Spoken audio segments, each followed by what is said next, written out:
बिस्मिल्लाहिर्रहमानिर्रहीम, अस्सलाम वालेकुम। लाखों करोड़ों दुरूदो सलाम मोहम्मद मुस्तफ़ा सल्लल्लाहु अलैहि वसल्लम और आले मोहम्मद पर। मैं हूँ उमर दराज गोंदल और आप मेरा फेसबुक और यूट्यूब चैनल देख रहे हैं।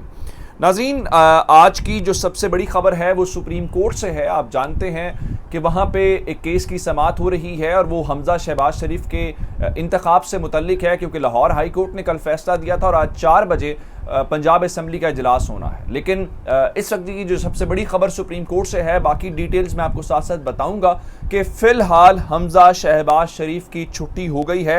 और लाहौर हाई कोर्ट ने तो चले एक दिन के लिए छुट्टी की थी, लेकिन सुप्रीम कोर्ट ने आज इस सारे मामले के दौरान, चूंकि ये सवाल पहला वहाँ पे ये हुआ है कि आप ये बता दीजिए कि अगर उन 25 अरकान को निकाल दिया जाए तो क्या हमज़ा शहबाज शरीफ के पास सादा अक्सरियत के 186 वोट रहते हैं, जिस पे अदालत के सामने ये बात की गई है जी अगर वो 25 वोट निकाल दिए जाएं और उन 25 वोट्स के निकालने के बाद हमज़ा शहबाज शरीफ के पास 186 वोटों की सादा अक्सरियत नहीं रहती, जिसके बाद जस्टिस एजाजुल एहसन ने बड़ा बुनियादी नुक्ता ये उठाया है कि अगर वज़ीर आला हमज़ा शहबाज के पास 186 वोट नहीं रहते तो उनका फ़िलहाल बरकरार रहना मुश्किल है।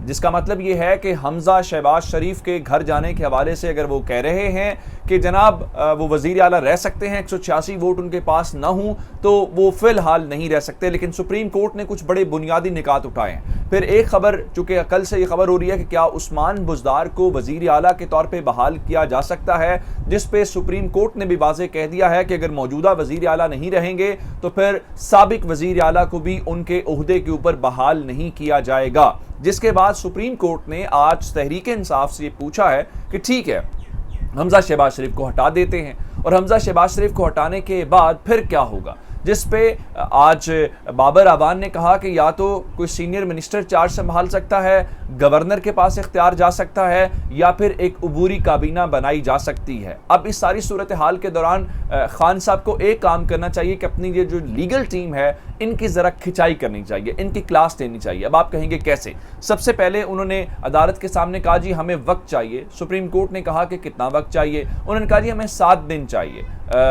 और फिर उन्होंने कहा हम तो सोच रहे थे, सुप्रीम कोर्ट ने कहा नहीं इतना वक्त तो नहीं दिया जा सकता कि इतने दिन सूबा बगैर किसी चीफ एग्जीक्यूटिव के रहे, जिस पे तहरीक साहब ने कहा नहीं हम तो सोच रहे थे 10 दिन रहे। अब मुझे ये बताइए कि आज 1 जुलाई है और अगर आज 7 दिन तहरीक इंसाफ की प्ली मान भी ली जाए, क्या 7 दिन के अंदर जो अरकान हज पे गए हुए हज करके वापस आ जाएंगे?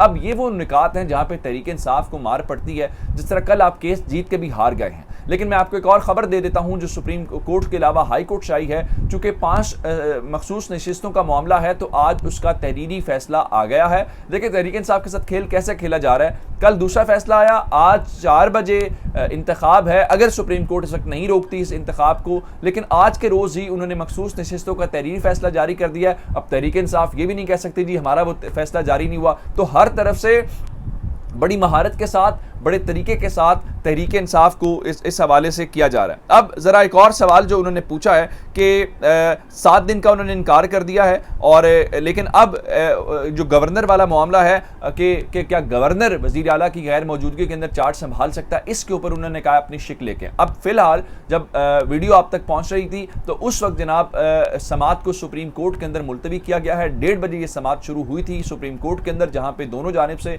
इस वक्त दलाइल दिए जा रहे हैं। अदालत ने उनको आधे घंटे का वक्त दिया था, और जब आप वीडियो देख रहे होंगे तो शायद समाअत दोबारा शुरू हो चुकी हो, जिसमें उन्होंने कहा है कि आप सोच के आ जाएं, आप ये बता दें कि आपके पास रास्ता क्या है, क्या गवर्नर के पास हम इख्तियारात भेज दें, और इलेक्शन जो है वो तो स्टे तो आज आएगा। अभी 2 बातें बड़ी क्लियर हो गई हैं। एक, हमज़ा शहबाज शरीफ वज़ीर आला नहीं रहेंगे, पहली बात। दूसरी बात यह है कि अदालत वक्त देने के ऊपर तैयार नजर आ रही है, लेकिन तहरीक इंसाफ खुद 7 दिन का वक्त मांग रही है, जो कि वो भी कम है, और अदालत शायद 7 दिन का वक्त ना दे। अदालत 2-3 दिन का कह सकती है कि आप उनको जिन अरकान को वापस बुलाना चाहते हैं उनको वापस बुला लें। अब इस बात के ऊपर के अदालत को सिर्फ इन्होंने कायल करना है, क्योंकि अदालत कह रही है कि हम किसी गवर्नर को या नॉन इलेक्टेड मेंबर को सूबे का इंतज़ाम नहीं दे सकते, क्योंकि आइन के तहत मुंतखब नुमाइंदे ही सूबा चला सकते हैं। और उन्होंने कहा कि अगर अवाम खुद फैसला करें तो फिर ही जमहूरियत आगे चल सकती है। और चीफ जस्टिस ने कहा कि असेंबली मौजूद है, निगरान सेटअप या निगरान वजीर नहीं आ सकता,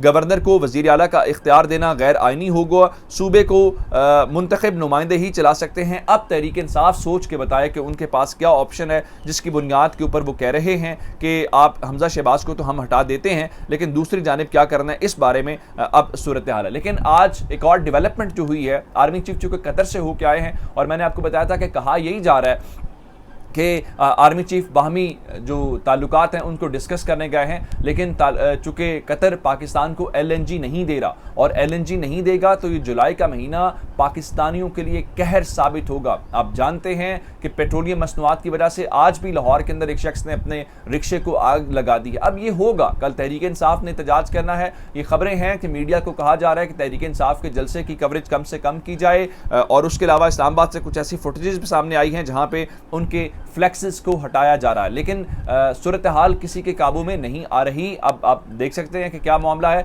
तो आज आर्मी चीफ ने मुलाकात की है और वजीर आजम हाउस के अंदर उनकी एंट्री हुई है। बताया यही गया जी, बाहमी उमूर के ऊपर गुफ्तगू गई है, फौज के पेशा वराना उमूर के ऊपर, सिक्योरिटी मामलात के ऊपर, और सऊदी अरब ने जो आर्मी चीफ को आला तरीन एजाज़ दिया है उसके ऊपर मुबारकबाद दी है शहबाज शरीफ ने। अच्छी बात है, शहबाज शरीफ ने मुबारकबाद दी हमजा शहबाज को, मरियम बीबी ने अभी तक मुबारकबाद नहीं दी, ना ही नवाज शरीफ ने मुबारकबाद दी है। आया उनका क्या फैसला है इस बारे में तो वही बता सकते हैं। पेट्रोलियम मसनूआत के हवाले से तहरीक इंसाफ 17 जुलाई तक क्या उसको अपने वोट की सूरत में तब्दील कर सकती है, ये बड़ा इंपॉर्टेंट नुकता है। कल खान साहब इस चीज़ को लेके जलसे के अंदर अवाम को क्या लाइन देते हैं, ये भी इंपॉर्टेंट होगा। आज फवाद चौधरी ने वजीर आजम से इस्तीफे का मुतालबा किया है, और दूसरी जानिब जो हैं मिफ्ता इस्माइल साहब, वो फरमा रहे थे जी मुझे टीवी पे आके नहीं ऐलान करना चाहिए था, और टीवी पे आके ऐलान करने का मतलब ये है कि मुझे शहबाज शरीफ ने कहा कि आप ये काम कर लें। अब ज़रा मैं आपको एक और ख़बर दे देता हूँ कि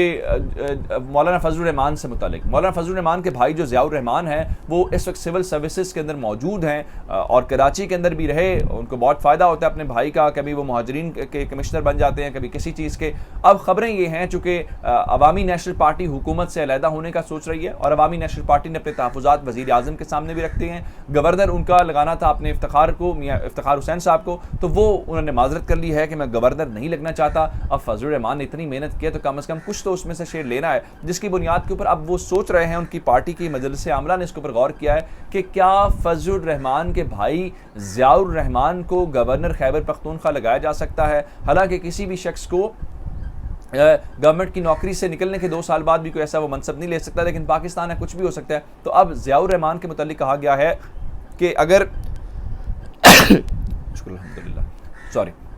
अब अगर कहा गया है कि वो अगर इत्तेफाक राय पैदा हो जाता है तो उसके बाद क्या होगा कि वो अपनी सिविल सर्विसेज से मुस्ताफ़ी हो सकते हैं और वो यहाँ पे आ सकते हैं। अब दूसरी जानिब फजलुर रहमान ने मलबा सारा मुक़्तदर हलकों के ऊपर डाल दिया है, और उन्होंने कहा है कि पहली बार इदारों ने बर वक्त फैसला किया है, और तहरीक इंसाफ अगर रहती तो बहुत ज़्यादा तबाही मचाती। साथ ही उन्होंने कहा है कि अदारे इस तरह के फैसले करते रहे तो हम उनकी पुश्त पर होंगे। सवाल ये पैदा होता है कि फजलुर रहमान जो शुक्रिया अदा कर रहे हैं, फजलुर रहमान ये जो कह रहे हैं कि इदारों ने बर वक्त फैसले किए हैं तो इस वजह से सारा कुछ हुआ है। अब सवाल ये पैदा होता है कि इदारे तो कह रहे थे कि वो न्यूट्रल हैं, उनका किसी से कोई ताल्लुक नहीं है, वो किसी की तरफदारी नहीं कर रहे, तो ये मौलाना फजलुर रहमान मुक़्तदर हलकों की, इदारों की या उनकी जो ताकतवर लोग हैं उनका शुक्रिया क्यों अदा कर रहे हैं? फिर इसका मतलब तो फिर वही हुआ जो तहरीक इंसाफ वाले बार बार कंसर्न्स का इजहार कर रहे हैं कि जो चीज़ें नज़र आ रही हैं चीज़ें वैसी हैं नहीं हैं, जो कही जा रही हैं वैसी नहीं है। लेकिन बहरहाल अब सुप्रीम कोर्ट की समाअत शुरू होगी तो हम दोबारा से उसके बारे में तफसीलात लेके आपकी खिदमत में हाजिर होंगे। अपना बहुत सारा ख्याल रखिएगा। खुदा हाफिज़।